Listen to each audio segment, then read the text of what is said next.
Hi guys, I'm Han. Welcome back to VStudio channel.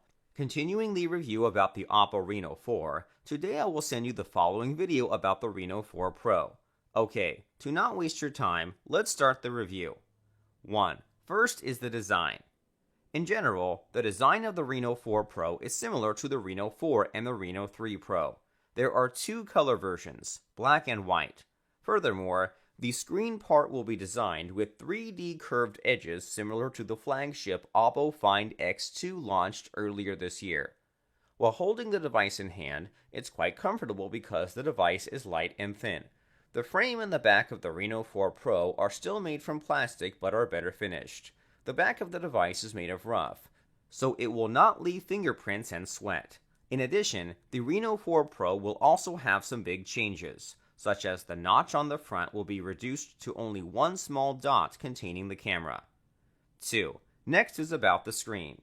The Reno 4 Pro owns a 6.5-inch screen, with full HD Plus resolution and the Super AMOLED panel which gives the maximum light up to 1100 nits. The most interesting point is that the screen of Reno 4 Pro now supports a 90Hz refresh rate instead of just 60Hz as the Reno 3 Pro, making scrolling and swiping smoother. You can choose between 60Hz and 90Hz or simply let the phone select it to suit the application and the most displayed content. In addition, the Reno 4 Pro screen also has 100% DCI P3 color coverage, HDR10 support for vivid and true colors, especially when watching HDR content on Netflix, YouTube. Deep black, wide contrast are familiar features of Super AMOLED panels that we all know.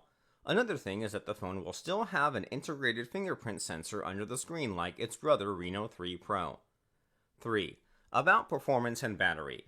Like the Reno 4, the Reno 4 Pro also uses Qualcomm Snapdragon 720G 8GB. According to my actual experience, this is a pretty good configuration, although it can play heavy games, but only stop at an average configuration. Occasionally during gameplay there will be slight lag phenomena. As for the battery, the Reno 4 Pro owns a 4000 mAh battery for about a day and a half of use time. However, it is not too important because the full charge time is just over half an hour.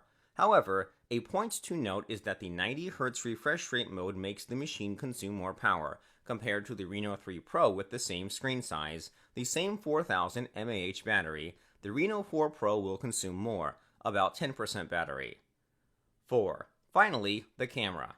The Reno 4 Pro has a pretty similar camera cluster with the Reno 2F, including a 48-megapixel main camera, an 8-megapixel wide-angle camera, a 2-megapixel macro camera, and a 2-megapixel secondary camera. On the front, we will have a 32-megapixel selfie camera.